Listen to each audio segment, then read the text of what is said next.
Hi, I'm Saren. And I'm Ray.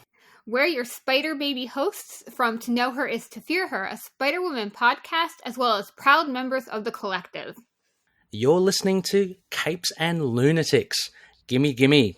Hi, this is Phil, and I'm here to tell you all about the Capes and Lunatics Patreon. Don't miss out on our comic book creator interviews, including our monthly Chichester chats with comic book legend D.G. Chichester, superhero movie brackets in our search for the worst comic book movie of all time, and many, many more specials, all completely uncensored. Access starts for $3 a month, full video when you pledge $5 a month. Check out the link in our show notes or go to patreon.com/capesandlunatics. Hope to see you there. This is Luca Perich, and you're listening to the Capes and Lunatics podcast. Mandy Marsh! Oh boy! Don't feed the trolls. It's fine. Boy, I wonder what we're doing. I wonder what we're starting today. Oh boy! That's right. It's beginning to look a lot like Mandy March. Everywhere you look. Now you know it's the Lilith Once Under Her Tree. Welcome back to another episode of the Ultimate Spider Cast. And that's right, it's Lilith's favorite time of year, man's named March. I am Phil, joining me as always. It is, well, again, Little Hellfire, y'all. master of the man thing herself. You know, it's just that time of year where things are turning green and beginning to bloom. Just wait a minute. That's right, kid. Oh, she lives in Florida, man. Especially those Everglades for a man thing. Florida man thing, that is. I know. Okay. Alright, before we get to the issues, we threw out the challenge last time Lilith was here because remember, kids, last week we had, It was a sausage fest. the Australian Sausage King here himself, so yes, we threw out the challenge for, yes, everyone, all of our friends send in Lilith impressions, and of course, they didn't disappoint me. Of course, they didn't. But no, we got a few entries. Well, of course, Ray did the bare minimum because remember we said we wanted people to do their versions of talking about meat is so natural for Lilith. All right, so first of all, Ray did two different versions. So, all right, tell me what you like better. This one, Talking about meat is so easy for Lilith. talking about meat is so easy for Lilith, or Talking about meat so natural for Lilith. I'll go with the original version. I think so too. Yes. Talking about meat so natural for Lilith. Oh my. Pound it, grind it, rip it right off. Whoa! Wow! Make it into links. You don't want to know how the sausage is made. Just ask the Sausage King himself. Oh, that's for yes. You know what they say, kids. Sausage! It's fine having a sausage fest. Man, you're like Kramer and Newman in the kitchen making that sausage. Said you guys. Is this your sausage? It's not mine, I swear. Said you guys were going to watch a video. Yes, an instructional video on how to make sausage. All right, so To be fair, Kramer doesn't even own an oven or a stove, okay? he does. They just don't work. His couch has no fabric on it. All right. So, like I said, the only other entries we got almost a minute of Justin sending in a few entries here. So, don't worry, kids. I already cut most of them up, so we can use them to our own advantage. All right. So here we go. Here's what Justin sent in. Hello, Phil and Lilith. This is your friend Justin, the Owl Osgood Hello. from Tomes of Evil, the comic book So supervillain professional. podcast. I know that. Here to give you my impressions of my favorite Lilith sound drops. Starting with my absolute favorite. Scream at! Talking about meat is so natural for Lilith.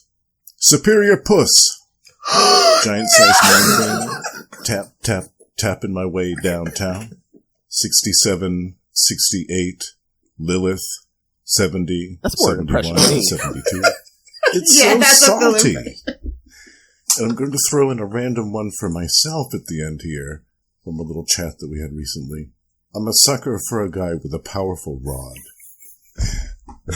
Hope you enjoyed and can't wait to hear everybody He else's just wants me to say it. I'm not See gonna ya. fall for it. All right, so I assume you have no problem with us crowning Justin as the Lilith Impression King. Obviously. And thank you, Justin. So, yes, now You get the Charlie Yes or No stash prize. we're doing me now? We're doing me now? All right, so yes, thank you, Justin, and I cut those up, so we have plenty of drops for you now. Talking about meat is so natural for Lilith. It's so salty. Scream at!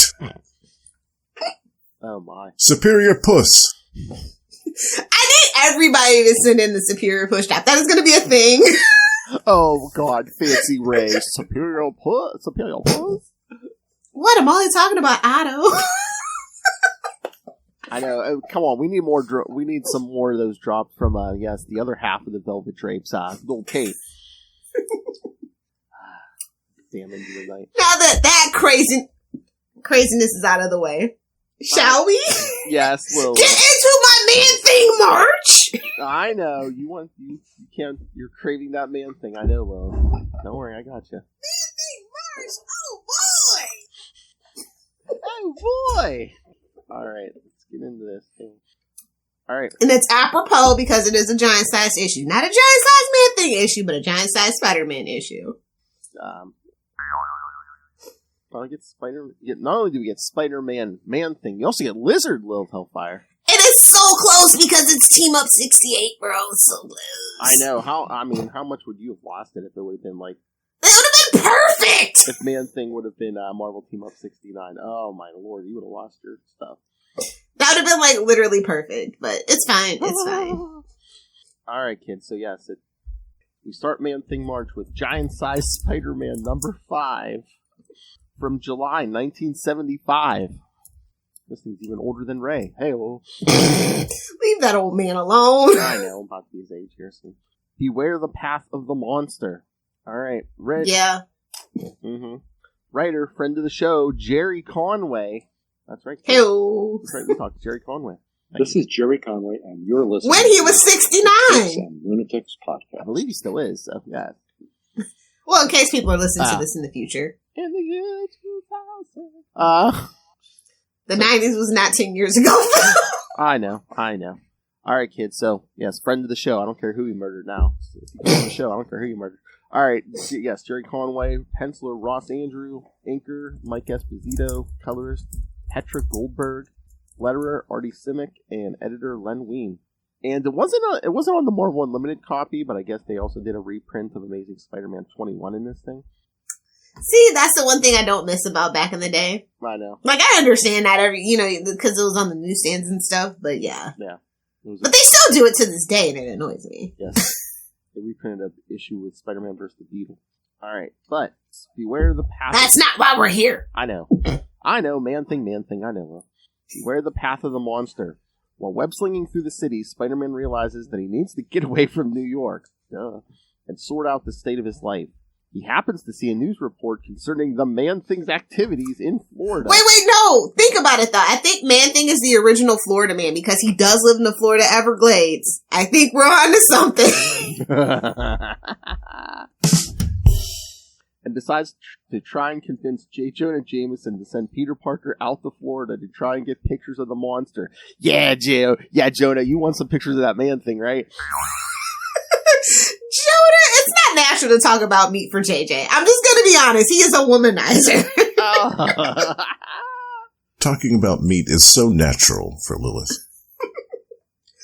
Classy. Come on, Manscaped. Exactly. After convincing Jameson, Peter calls his old friend, Dr. Kurt Connors, who agrees to be... Let me get a ride on your alligator back, bruh. Please let that be a clean drop. Who agrees to help him out, since he lives in Florida. Next, Peter calls Mary Jane, who's excited that he's called her, but disappointed when he tells her he's leaving town for a few days. She's like, can I go? I want to go to Florida. I like to party. I hear the man things run wild down there. I like to party. Oh, my. Hey, you boys, you looking to party? I like the party. Hey, boys, you look at the party? I love the party. She quickly hides this disappointment when her Aunt Anna enters the room. A busy body. Boo! Tomato, tomato, tomato. Aunt Anna sucks. Oh my. I hate Aunt Anna. She is the worst. Meanwhile, in Florida, that hive of scum and villainy, Kurt Connors accidentally knocks over a... It's the Southern headquarters. Thank you very much. Jersey keeps the crown. I know. Because all the Jersey and New York people come down here, and that's why it's a mess. Oh man, I just saw something the other day, and they said there's a retirement community down there that has like 130,000 people or something. Mm-hmm. And then most of them have an STD of some kind, yep. Well, they said it's so big, like they have a club there just for women named Elaine, which is my mother-in-law's name. But I'm just saying, they have a... He's like, dang you! Oh, please. Oh, please. She has 4 daughters. If I ain't making any decisions on my own. Here's a nice brochure. I know it says Shady Pines, but... We're not going there. We're not going there. The Costanzas are going there. Exactly. Meanwhile, Kurt Connors knocks over a beaker containing a chemical mixture, the gas from which causes him to once more turn into the lizard. Don't you just hate that lizard gas, though? So he just happens to have the chemicals that can transform him sitting there, like it together in a beaker or something. Look, listen. Connors is a menace as well. We all try to feel sympathy for him, but he's a madman. He's the worst. I think he's just bad at his job. Terrible at his job. He's like cooking meth down there. Well, it is Florida, to be fair. Mm-hmm. Mm-hmm. He attacks Connor's wife before returning to the swamps. Wait a minute. His formula isn't the formula for meth, is it? What's it would explain a lot. No, Rampaging. Yeah. No, this isn't that. No, this isn't that stuff during Brand New Day, though. No. Burn. He just knocks her aside, that's all. Once there, the lizard rants about making lizards the dominant life form on the planet. Oh, Lord. So, yes, we got... Loser! Loser alert! Alright, so we got we have a plan for a lot of lizards. No, not Lilith. Upon seeing the man... Now, if it was armadillos, I could get behind this, but lizards, I freaking hate the geckos here, okay? They suck. Upon seeing the man thing, he realizes the creature poses a threat to his plans. Before leaving New York for Florida, Peter pays a visit to Gwen Stacy and apologizes for his behavior following her sudden resurrection, quote unquote. Yes, kids, this is during that original clone saga, yes. Yeah. Nobody knows it yet, not even Gwen, but she is a clone. So we're like just a months away from the birth of Ben Reilly, kids. Oh my, see, Lilith's excited. Meanwhile, in Florida, Edmund... Couldn't it have just been a life model decoy? Couldn't have! Where's my FU button? In Florida, Edmund... You're number one! You're number one! Edmund Arnstead, a down-and-out biochemist who has become bankrupt due to the recent recession. Wow, things just keep coming around. Has come to the swamps in order to commit suicide. To be fair, I've lived through, like, what is it now? I'm on my third, once-in-a-lifetime, economic crisis. No, if it's the same one, they just don't tell you that. Oh, I know. Trust me, I know. Before he can do that, he is saved by the man thing. Oh, well, so is Lilith on a Saturday night. Hey, More like I do the saving, but it's fine. It's fine. Saving and then killing. Those young himbos, man, they come to her house, they come, then they go. Yada, yada, yada. I mentioned the bisque. What's your over-under for this episode? Leave it in the comments. Putty voice. Yeah, that's right. Before, saved by the man thing. The bog beast being attracted to his emotions and the arrival of a huge alligator. I don't know what's going on. I mean, okay, so the man thing is the I don't know what's going on. Okay, so kids, for those of you who don't know, the man thing is the anti-Lilith Hellfire. He is attracted to emotions. Okay, well, yeah, look at you. Yeah, you can't deny that. I'm not going to deny it. No. Like, bring that rod and then Get it out of here. Power of the penis. Realizing that he's discovered the location of the Man-Thing, Ornstead realizes the money-making potential and leaves the scene via his car. So, yes. So, in a span of a few minutes, he's gone from suicide to... You need the money, gimme. I mean, as you do. Oh, yeah. Elsewhere, Spider-Man has finally reached Florida. God help him. Making my way, flipping my way downtown, walking fast. Oh, God. Hey, Wolf, you don't even have to do that anymore. Do I have it happen? No, but it's flipping for Spider-Man. I know. Tap, tap, tapping my way downtown. You must have got her to do a spit take. Yeah, Justin. Giant-sized man thing. Hey-o. Now I need the remix on that. Just Man-Thing March. Oh boy. Oh, Justin. Giant-sized Man-Thing. Oh, boy. Elsewhere, yes, but before he can arrive at the Connor's home, he's suddenly attacked by the lizard. However, as you do. However, with Martha Connor's help, Spider-Man is able to gain the upper hand against the creature and bind him with his webbing. Talking about a sticky situation. Oh my. Yeah, don't you hate when you're wrestling with that man thing and you get that webbing, though? Hey-o. I don't do Twinkies or toaster strudels, so. Whoa, what?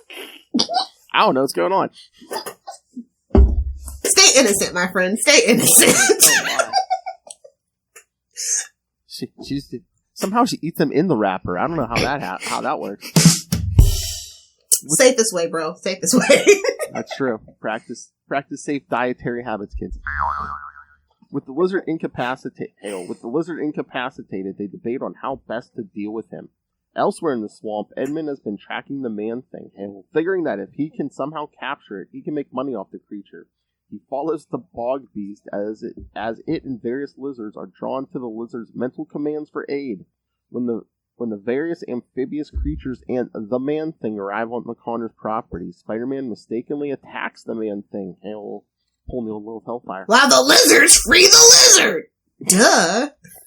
That's 3 times fast. When Spider-Man realizes what's really going on, he attacks the lizard with an assist from the Man-Thing.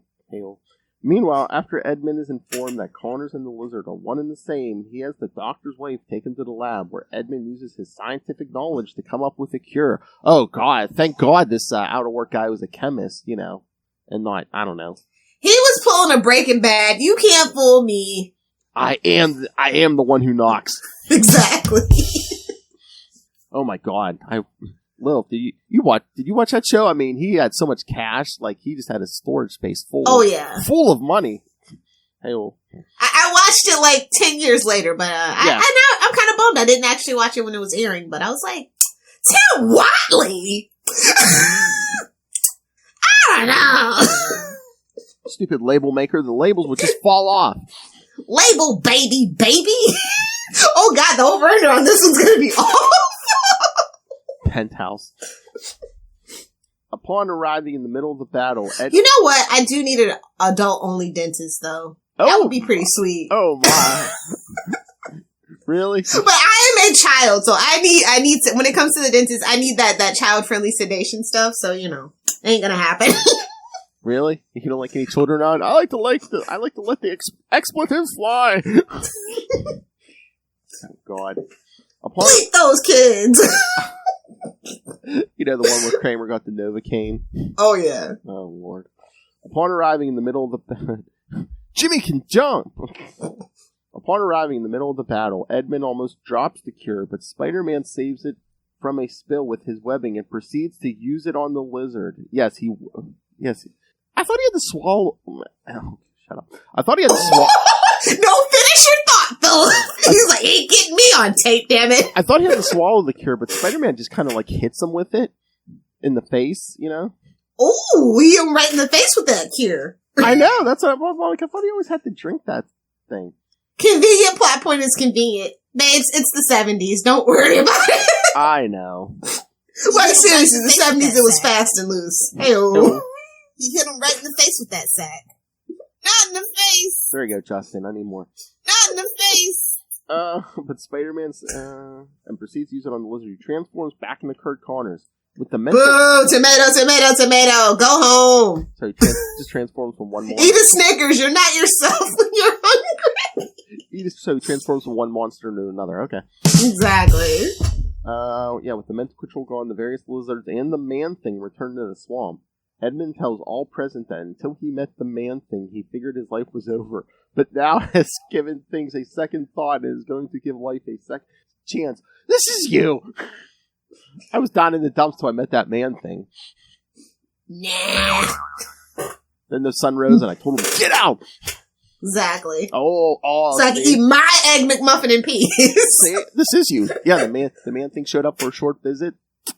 And he was out the door. Alright, Lilith. Thoughts on Man-Thing, Lilith? I feel like there wasn't enough Man-Thing in this issue, obviously. We kind of like barely touched the surface with what's going on with him, so. Yeah. But still, it's a pretty fun issue. I actually hate Kurt Connors, like, I really do. I hate him. You know, he's a villain of his own making and all those things. Well, again, I think we mentioned it before. Unlike Kurt Langstrom, he was like trying to come up with a cure for blind people. Connors was just trying to cure himself and grow an arm back. Yeah, and it's like, we don't do human experiment. When are the Marvel villains going to learn we don't experiment on ourselves?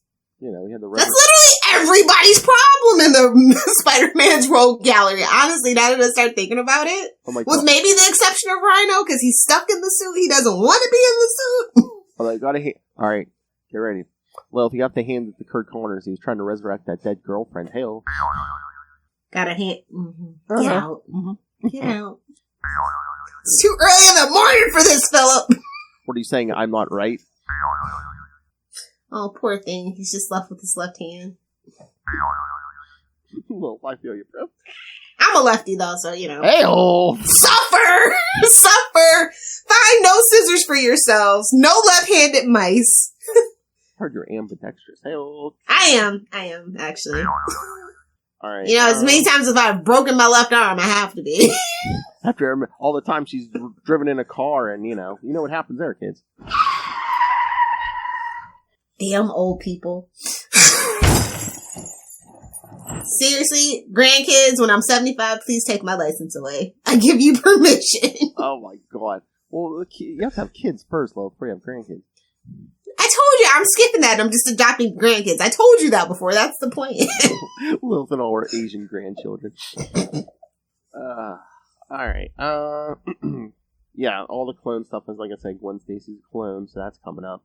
The newscaster recounts the Man-Thing's attack at the FAA Scheist construction site. That happened in Fear 16.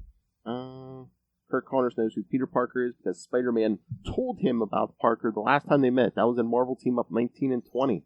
Do they have the Steve Gerber was here reference? If not, I can tell you. Well, I think that was the next issue, I thought. Yeah, I think so, too. Yeah. And of course, yeah, sliding time scale. Gerald Ford was president at the time. Peanuts! That was Carter. Eat your peanuts! Was that Jimmy Carter? Well, no. He looks like a peanut. Oh, no. I mean, rest his soul. No, like they said in the issue, well, Ford, like the car. He looks like a peanut. Look, Google it. Alright, here we go. Edmund remembers the Man-Thing from the news reports of when he was in captivity in New York. That happened in Giant Size Man-Thing number 2. Damn straight. I just had to say afterwards. Alright, so. Should we get to the next one? Yes, let's. This is actually the better story. Well, yeah. And I've always felt like Marvel Team Up was a total cash grab, but I've just kind of, at this point, I've just rolled with it. And it's just a fun way to tell stories, let it go. It doesn't really affect things, you know? Yeah, it's not going to affect continuity, or anything. No big changes. Alright, kids, the second one today. Marvel Team Up 68. 8! Oh. Boo! Tomato.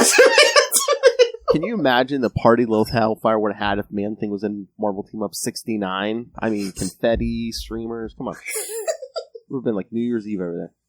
Alright, so... April 1978! Okay, so I am just being born. Okay. And Ray is 2 months old. Suck it! Suck it it, old man. Same vintage, my ass. You thought you were safe because this was a Spider-Man podcast? Think again, Ray. You're not even safe on the Batman podcast, which you not even listen to. Ray's not gonna. Ray might hear this. Ray's not gonna hear this. All right. Don't worry, they'll tell him. The kids will tell him. I know. Ooh, John Byrne. The measure of a man. Dang, they missed it. The measure of a man thing. Is that what you're talking? All It's right. right there. They didn't take it. Hell.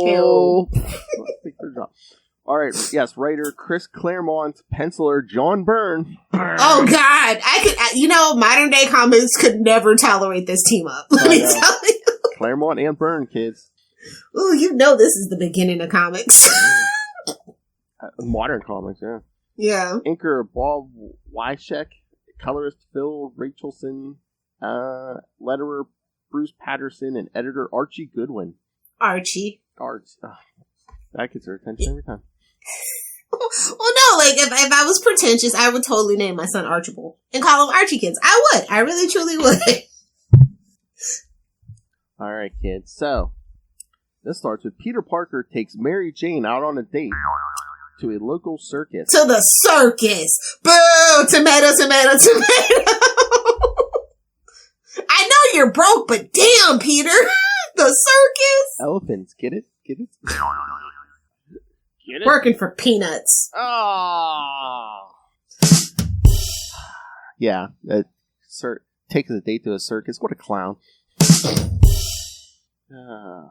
How's he gonna woo her? Giant-sized man thing. Oh, boy. Oh, boy. That's the new jazz hands. You're never. You know what? I'm gonna so train you like Pavlov's dog. Anytime you hear man thing now, you're gonna go, oh boy, Oh, boy. Kids, write to her on Facebook. All our friends, just say man thing. It'll get the response. Oh boy. The two find that the man thing is one of the exhibits on display in the circus. It's an exhibit Lilith has at her house. Hey, when Parker tries to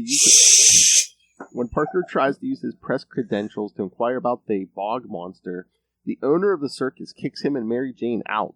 Feeling sorry for the man-thing, Peter returns as Spider-Man and breaks Man-Thing free with the help of the circus security guard, who is a big Spider-Man fan. He even sings them the song, Spider-Man, Spider-Man. Oh my. Oh God. With the help of Kurt Connor's pilot, Nina. Kurt Connors as a pilot? Yeah. I was like, aren't you unemployed still? I told you he is Walter White. I know, man. He's down there in Florida cooking up the meth for the cartel. He's cooking meth. He's not reporting it on his taxes. Yeah. Exactly. Living large. Because what do you need a pilot for unless you're doing dead drops? I'm just saying. Oh my. Spider-Man arranges... Watch Narcos. It's great. Spider-Man arranges to travel back to Florida to return the Man-Thing to his swamp, Hale. Along the way, the plane experiences an explosion and crashes. Only the quick thinking of Spider-Man saves them from permanent damage. Leaving Nina and her co-pilot behind to get help, he follows the Man-Thing, hoping the revitalized bog monster will bring him to civilization. Why would he be going to civilization? He hates civilization and civilization hates him. Come on, think, Peter, think. Yeah, he's getting better. Only just cooking in that swamp. Come on. Instead, Spider-Man finds a strange cabin where Dackham and Jennifer Kale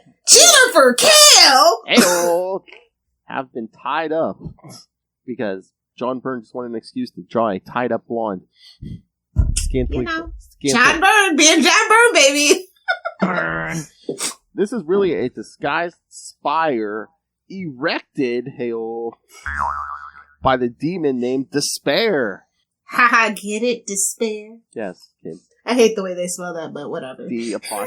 It's like, what are you, French? Well, again, it's Claremont. Come on. Oh, touche. Why say There's so many damn apostrophes in those villain names for X-Men. It's ridiculous. It's Chris Claremont, Mr. Hey. Why say it in 2 words when you can say it in 6? The original Bendis. Oh! No, he didn't try. Oh, no. He didn't drag it out. He just gave you a ton of text. Yes, Despair, who hopes to plunge the universe into a state of deep despair. Well, just had to wait a couple years. When the Man-Thing cannot help but burst into flames due to its fears of despair. Oh, he burned himself. Burn. Oh, burn the Man-Thing. Burn. When the Peter tries to fight off the demon, but succumbs to its attacks, which causes him to become a sobbing coward. Ruh-roh, Shaggy. Mm-hmm. I mean, you want to play with someone's angst, man. Who has more angst than Peter Parker? Seriously though, that boy has a lot of pent up, unresolved anger and sexual tension at this point, if we're being honest. So yeah, I would not no kidding. tap into that kid's emotions. He has beat his enemies to a bloody pulp on more than one occasion. And this is one of those occasions. Scream at! I know. And again, the sexual tension. I mean, look where he was at the beginning of the episode. It's like, damn it! Just trying to take her on a date, man. Trying to get lucky over here. trying to hit the jackpot here, Tiger. Come on. Nice. You could use Danielle's drop for that, a-hole. But that's fine. Oh! F you too! Face it, Tigers, you've hit the jackpot. There you go. Yes, I know I'm number one, Phil. Eventually, Spider-Man gets over his fear and in a fit of rage beats Despair into unconsciousness until he is stopped by Kale and Backham. The two mystics destroy Despair's tower and return to their mystical realm with Despair. With the memories fleeting in his mind, Spider-Man wonders if the whole experience was only a dream or if it really happened. You know what makes me mad? Man-Thing issues are so hard to find in actual good condition. True. The Man-Thing is really hard to find. Here I am trying to have a serious conversation. Since when? Since right now. Yes. I know. I'm sorry, Will. It's hard to collect. That's all I'm saying. I know. She can't get her hands on all of them, kids. Worse than Pokemon, man. Gotta catch them all. And there are balls. Oh, never mind. I'm not gonna get that. Yeah. Spider-Man wonders if the Man-Thing remembers him. Yeah, their last encounter was Giant-Size Spider-Man 5, which we just did. He also recalls Man-Thing's rampage in Atlanta. That happened in Man-Thing 19 through 22. Really more like 21 through 22, but you know. Hey-oh. The main who pays for Spider-Man and Man-Thing's chartered flight is Dane Gavin of the New York Ecological History Museum. He examined... Oh yeah, I remember that. He examined the Man-Thing and Giant-Size Man-Thing number 2. As you do. Okay, pay attention. Russell, Noel, pay attention. Okay, on page 10, panel 5, the word Steve Gerber was here is carved into one of the wood planks of the cabin. This is a nod to Steve Gerber, who wrote the majority of the stories in the original Man-Thing series. Giant-Size Man-Thing. All right, well. Oh, boy. I told you you're trained now. It's a thing now. It's a thing. Hey-oh. All right, what did you think of your first taste of Man-Thing March, Love Hellfire? I think Man-Thing March, oh boy, is off to a fabulous start. Not that the issues only get better from here. So this is just like dip your toe in and see if you like it. But I think Man-Thing is a very interesting character, a very sympathetic character. I think his own book was really great, which is why I was saying it's so hard to collect. I had never checked Marvel Limited, but I don't know. I wonder if did they do a low print run or something, or they might have. Honestly, I could see that. They were constantly canceling that book. So Giant-Size Man-Thing. But if they would have introduced Man-Thing like in this modern era, it'd be a hit. He's literally Marvel's Swamp Thing, obviously. Well, but at least he doesn't have annoying Abby. Oh, I mean they've been trying. Abby's what kills it, man. Didn't they just do one not too long ago? They like a miniseries. Was it R.L. Stine or something? Or I thought they did some kind of Man-Thing, something or other. I do briefly recall that, and it was pretty good. But I want an ongoing. But like they're really trying to slouch away from horror, unfortunately. So, yeah. I mean, which is the roots of all good comic book writers like that we know and love. So it's kind of a shame. It doesn't take like a certain kind of writer to write in. Like the main character doesn't speak. True, it does. I wonder. Give it to Jed McKay, who we're going to be talking to soon. He's too busy! I know. He's writing every other book at Marvel. I know. I'm still rooting for the Mary Jane Black Cat actual ongoing. Shh! Yeah. Don't give him anything else. Remind me to. Oh, we got to bring that up on Friday. Oh, you know I will. Like, hey, what are the chances of that? More Black Cat, more Mary Jane? Like, how many books do we have to buy? How many do I have to tell my local guy to pre-order? He has 3 stores. It's fine. Oh my! I'll take one for the team. Oh my!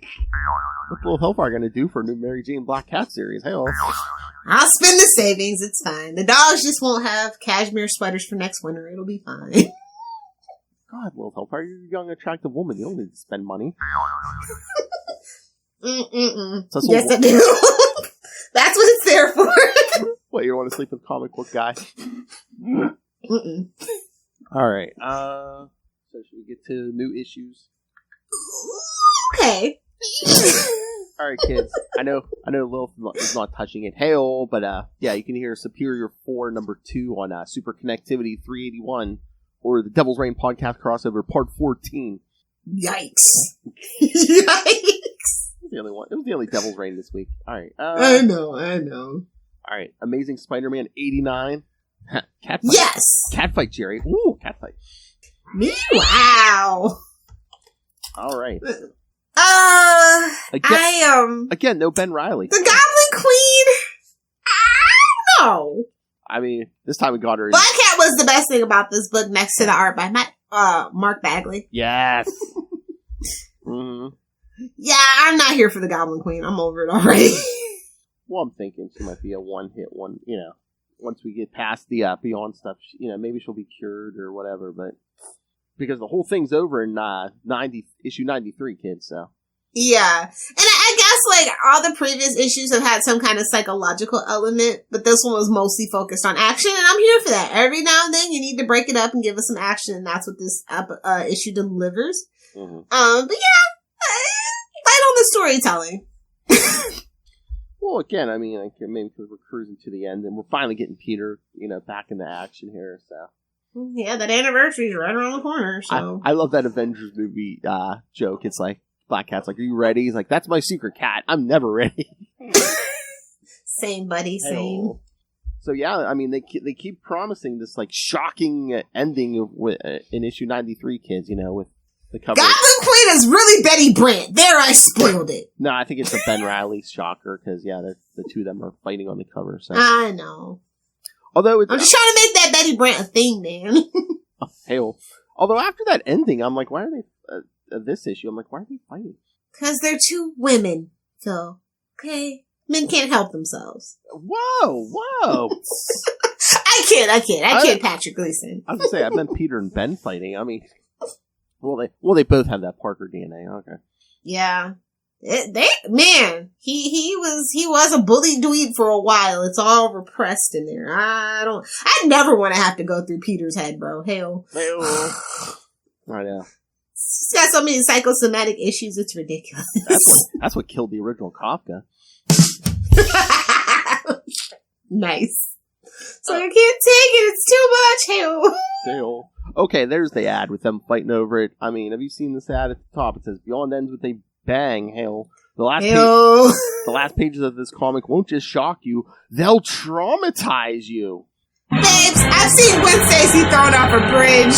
I've seen Harry Osborn die violently on more than one occasion. I don't know. I've seen my marriage ripped away from me. I was gonna say I lived through one more day. Yeah, I don't know how you can traumatize me more than that. I lived through brand new day. Amen, sister. Amen. I told you, that killed my love of Spider-Man for many years. I'd read the issue and be like, okay, next.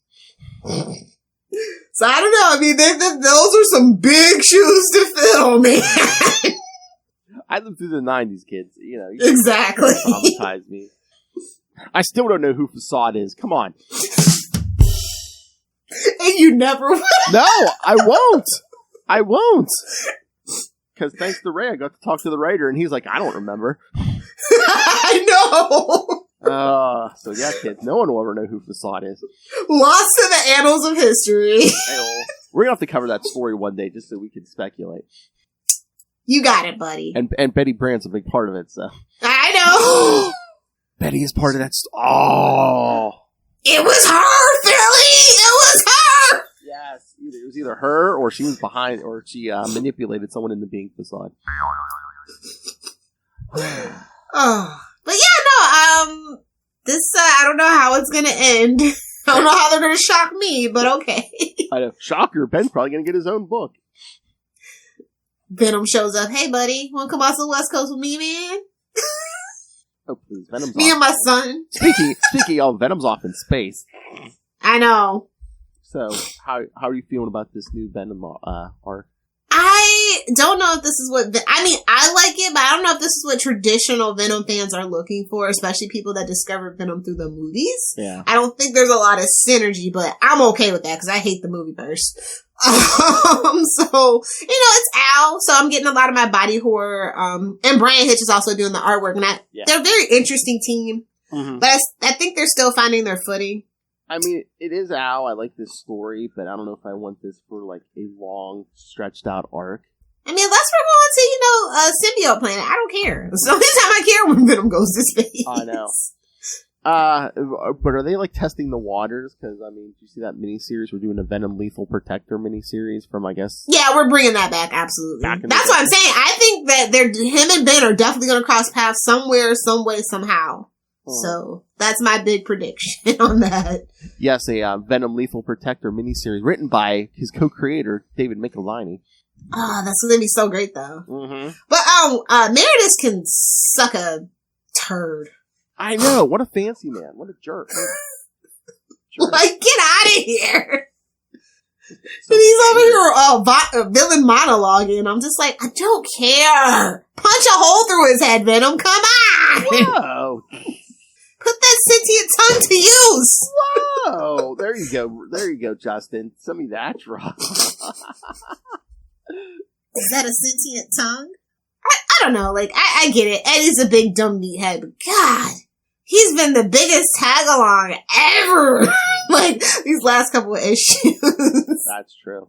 And then, that's where the comedy comes from. This is just, like, a little bleak. Which, it's Al, and I'm cool, and I knew what I was getting into. Especially with that last one he did. So, but, like, it's like, just give Eddie something to do. Give him a crumb. I mean, I know they're trying to do something different, especially after King in Black, but yeah, I mean, after a you while... just can't top it, though! I told you it's the best thing Marvel's done by a stretch in a long time for me. So. I know, but the only thing is, it's like he's making, is he making Eddie Brock too capable? It's like, it's Eddie Brock, Yeah, exactly. Yeah. It's like, I mean, unless it's just like, the years of being bonded have like, increased his IQ or something. I don't know. Well, I think it's King in Black, because his mind is like, can touch all those symbiotes now, hail. Yeah. So it's like, it's basically expanding his mind. Yeah. So it's like, I don't like it. I like my big dumb meathead Eddie. Hey-oh. So, yeah, kids, I mean, if we want classic Venom back, maybe, buy as much of that miniseries as you can. They see the numbers. It's fine to experiment, but like I said, especially with the people actually like that Sony Venom verse. So and then again, Marvel's like, I don't care what Sony's doing. Let's do something different. But it's like, if that miniseries sells like 2-1 against the main series, are they just going to be like, oh man, we got to get back to classic Venom? I think so. But I'm here for experimentation, definitely, but like just not in space. That's just not where they belong. I don't feel like there's enough drama. Like I said, Meredith is just like, bleh. Yeah. Feels very generic for Al, is all that I'm saying. But I mean, I think it's always been the way, but especially these days, it's like, yeah, I mean, money talks and convinces them more than anything else. You need the money, gimme. Unless you're DC, then they just do what they want for as long as they want until every book is damn near canceled. Like, oh, we messed up. DC's Cartman, whatever, I do what I want. You will respect my authority. No, you have to hit him in the head. They go down quicker. God, that was my favorite episode back in the day. Respect my authority. Alright, Lilith. Anything else? No, I don't think so. I think next week's gonna be a pretty big week, right? Well, we're just gonna do... Well, kids, not only are you getting your fix of Man-Thing March from Marvel Team Up 122... But, oh boy! As long as Marvel doesn't screw us again, it'll also be another part of the Devil's Reign podcast crossover from Devil's Reign Spider-Man #1. Yeah. Ben Rowley's At least it's not Savage Spider-Man. At least we can breathe a sigh of relief on that one. Ben Rowley's going to punch the Rose right in the face. Yes! Finally! Yeah. Somebody's done it. I know. You're the Kingpin's son? Ugh. Matt's like, wait a minute! I got dibs! Hey-oh. So the Man-Thing issue will be Marvel Team Up 122, and then in 2 weeks, Marvel Team Up number 4 from 1997. And then, again, 5 weeks this month, so Lilith gets an extra helping of Man-Thing. Peter Parker, Spider-Man 99 Annual, number 1. And we round out the month with Sausage Fest! Yep. Spider-Man Team Up number 2 featuring Ben Rowley and the Silver Surfer from the 90s. Aw, man! That's a good one. You can join I'm us. not getting up that early on a Sunday. Sorry, bud. Yeah. Sorry, bud! Not doing it on a Sunday. Well, we didn't schedule it. I wonder if I could say to Ray, hey, can we make it a Saturday night? Lilith might join us. So I think Dave Finn might jump in again. I was like, if we do... Oh, no, Lilith. Oh, no, I can't. I'll be like, hey, can we do a Saturday night? Lilith might join. There you go. I might. If he can't do it, I might be able to get up on a Sunday that early. Yeah. All right. But yes, and kids, programming note. The summer of 69. Editor's note. Hit the button. The summer of 69 will take place on July, not June. So to celebrate Capes and Lunatics episode 269. I don't know what you're thinking, perverts. So yes, it's across both places, so it's gonna be pretty fun. Capes and Lunatics and Capes and Lunatics sidekicks. I heard you will have something cooked up over on the Green Lantern podcast. I can't wait. Oh yeah, all the Green Lantern issues from 1969. Love help by. Also, Unlimited Justice. You should totally get some. I'm gonna be doing something pretty cool too, so I'm excited. Nightwing news. Kristen has picked but I like Kristen, but like, hey, Pygmy Dick Grayson appearances from 1969. So. Trust Kristen. Who can't get trust? I mean, Batman, Detective issues, Teen Titans. Oh, I mean, yeah, they've got a nice little grab. Well, yeah, there. When it comes to Batman, you have a very good, excellent long list. For 1969, Dick was everywhere. Hail. All right, kids. So yes, plenty of homework. So do your reading. Send us your thoughts. Email us, capesandlunatics@gmail.com. Or call the voicemail, 614-382-2737. That's 614-38-CAPES. Let us know how much you're loving Man-Thing March. Oh, boy! See? There you go. Here's your treat. Man-Thing March! Oh, boy! The enthusiasm. Did we have feedback? I heard something about feedback. That's right. Thank you. I almost forgot. Yes, we had feedback this time from Justin. Again, thank you, Justin. Not letting us down like Ray. All right. All right, kids. He's old. Leave him alone. I know. All right, kids. So, yes, you heard his voice all over this episode. Justin the Owl Osgood from Tomes of Evil, the supervillain comic book podcast. So thank you, Justin. That's a mouthful. Hey-oh. Here's your feedback. Thank you. And thank you for your service working with Russell. All right, kids. Here we go. It's a big man thing. All right, here we go. Hello, Phil and Lilith.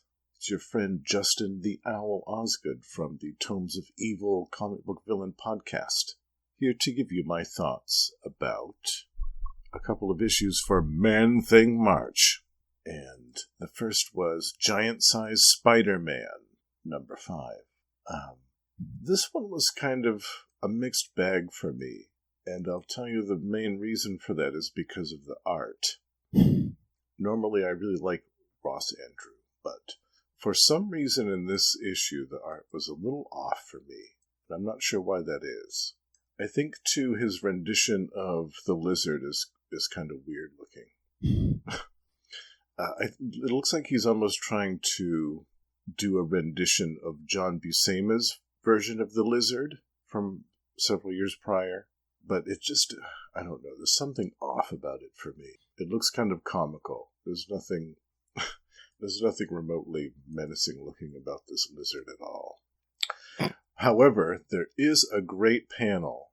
There's a great full-page picture in the beginning of Chapter 2, The Lurker in the Swamp, where we see that sad sack Edmund who's about to drown himself in the swamp because he's lost everything. And then the Man-Thing is watching him from the distance. I love that whole page. That's excellent. That would make a great poster. But yeah, for the most part, I really didn't care for the art in this one. The story was good. Man, and it was poster. entertaining. Oh, boy. It was an entertaining enough premise to have the Lizard and Man-Thing show up together. And the Man-Thing looked great. I love Ross Andrews' version of Man-Thing. I wish that he had done a few more versions of Man-Thing. But yeah, I would have to give this, if I was going to give this issue a score, out of 5 giant-sized Man-Things, let's say, I would give this one 3 out of 5 giant-sized Man-Things. The merit of the story being very good and being very entertaining, but the art just being a little bit off for me. Especially the scene where the panels rather where the Lizard has the antidote splashed on him and then he's reverting back to Kurt Connors. That whole scene was way weird. So yeah, 3 out of 5 giant-sized Man-Things for giant-sized Spider-Man, number 5. And then we come to the real jewel of the Man-Thing's moss-encrusted crown, and that is Marvel Team-Up number 68. Claremont and Byrne. I love these are some of my, to be honest, these are some of my favorite comics of all time, period. I love these old Marvel team-ups, these Claremont and Byrne Spider-Man Marvel team-ups are some of my favorites.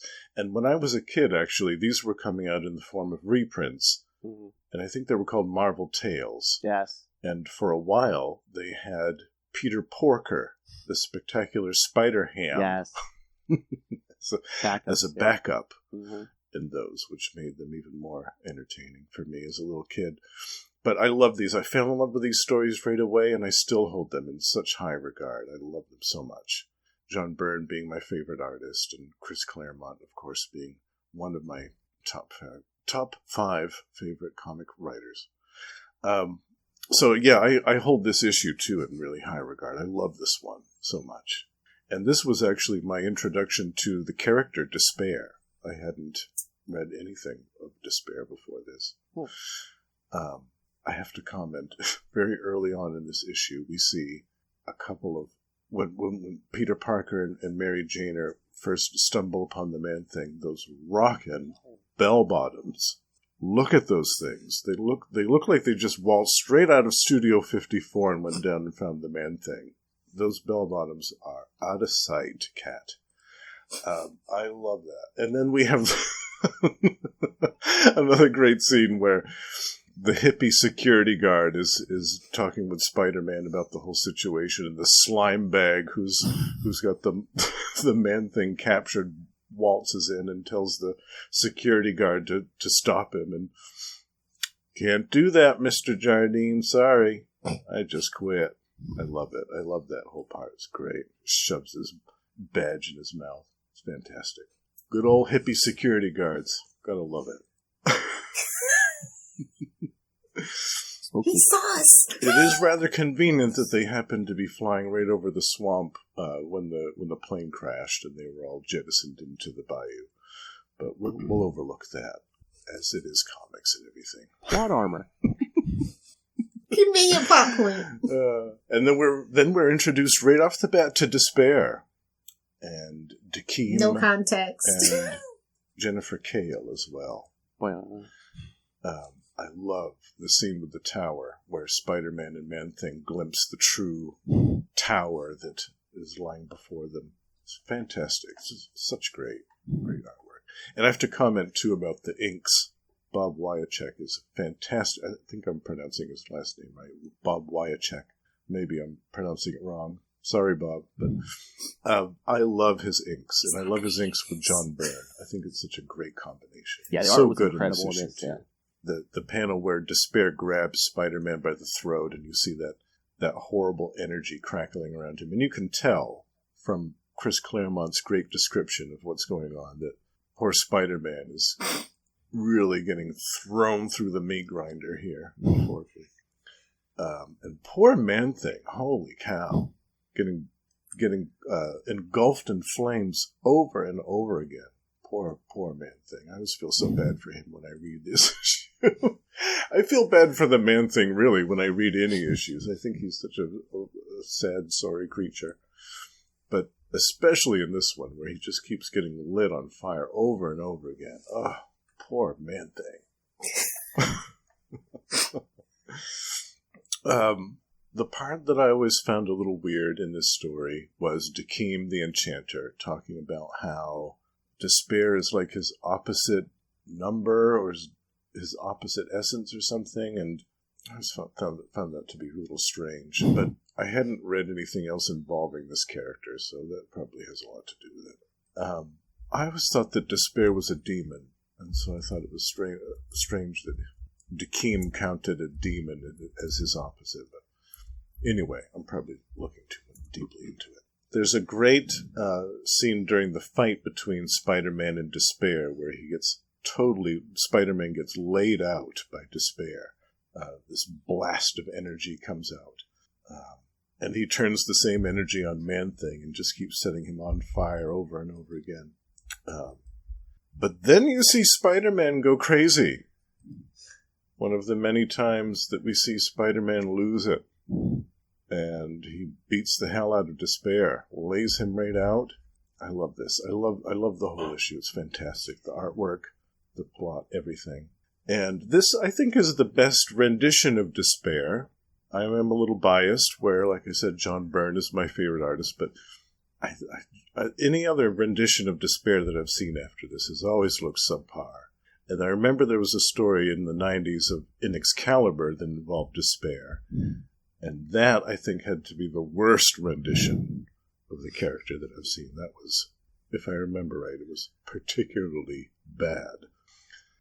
But, yeah, this issue, Marvel Team Up number 68, on a rating scale of giant-sized Man-Things, I would give this one 4.5 out of 5. Giant-sized Man-Things. I think it's great. It's as close to perfection as you can probably get. We're pushing that level where we may have to call the doctor. The two issues for Man-Thing March. In an hour. I hope you guys had fun reading these issues. I certainly did. It's been years since I've read these. And I'm looking forward to the next Man-Thing issues. In the meantime, listen on Tomes of Evil. We've got a lot coming up in both February and March. We'll see you later. Yeah, that Marvel Team Up had the better art. All right, Justin, you want a trippy Despair thing? It's so weird, it's great. Despair teams up with Nightmare in Incredible Hulk 360. Oh, yeah! Versus the Grey Hulk. I mean, yeah. Can't pick up that one, it's worth a read. But yeah, I remember those old Marvel tales. I used to read them when I first started collecting. That's how I read a lot of my old Spider. There was like a year where they were just like, okay, we're just going to reprint a bunch of Marvel team-ups where Spider-Man just teamed up with mutants. So it was just like every month it was him teaming up with a different X-Men. Like I remember a ton of Beast issues and yeah. I literally hate when Spider-Man teams up with freaking X-Men. I don't know why. It feels like, the chocolate and the peanut butter moment. And y'all know I don't like Reese cups, so. But a lot of them were solos. Like I said, there was a bunch of Beast issues. Yeah, as a team, it's like, really? You can't stop Spider-Man as a team. You know the story I'm talking about. Yeah. All right, but yes, thank you, Justin, one of our patrons. Thank you for the feedback. It's been a while since anyone sent us feedback. Be petty like Phil. Ew. All right, so yeah. Or you can be salty like me. I don't care. Hello. It's so salty. Like I said, it's so salty. All right, so yes, thank you, Justin. I hate it here. Again, yeah, kids, next time send us your thoughts on Marvel Team Up 122 and Devil's Reign Spider-Man. Like I said, capesandlunatics@gmail.com or 614-382-2737, 614-38-CAPES. Again, follows Ultimate Spider-Cast and all the shows we do on social medias, Facebook, Twitter, Instagram. Find links to those. The YouTube channel, go subscribe to the YouTube channel. Everything gets a video. And again, we got a lot of good interviews up there, including Peacemaker's Annie Chang. So we always keep you entertained. And of course, if you can, please subscribe. Whether you want it or not. Exactly. And again, this was, if you can't subscribe to the Patreon, again, paying for this out of our own pockets. We don't have our own private pilot like Kirk Connors. That's right, and we can't trick Jameson into paying for this for us. Any little contribution helps. Be like our patrons, Ray, Russell, and Justin, who you just heard. And again, $3 to $5 gets you the exclusive content, early access, Chichester Chats, early access to creator interviews, and yes, the Lilith Hellfire, the Chichester Chats, where we talk to Mr. DG Chichester every month about one of his stories. I got the good mic out for you guys. That's right.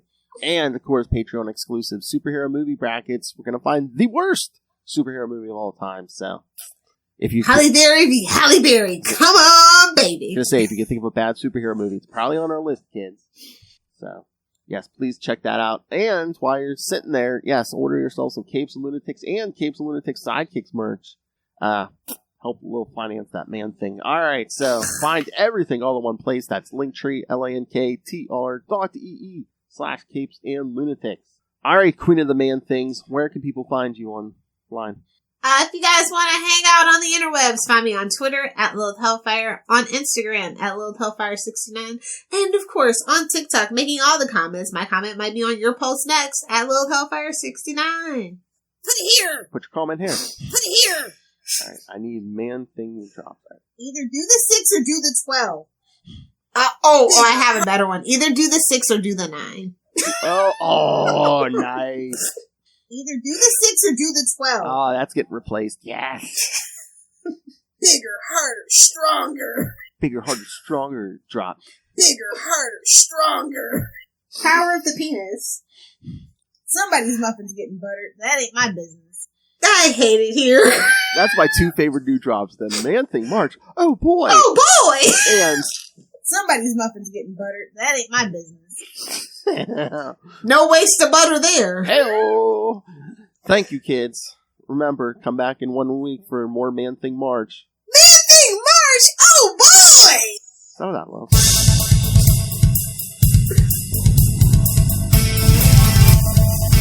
All right, kids.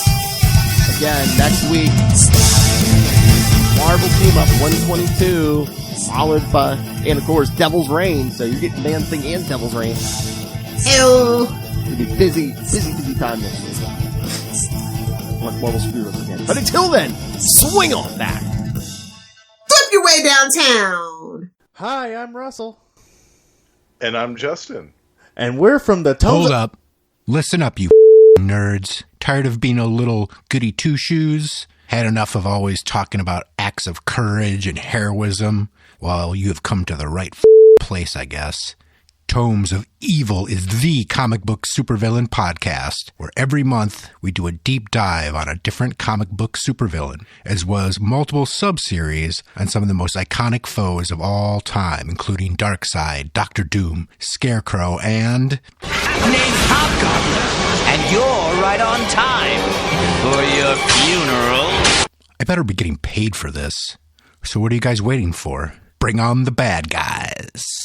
Tomes of Evil, a comic book villain podcast.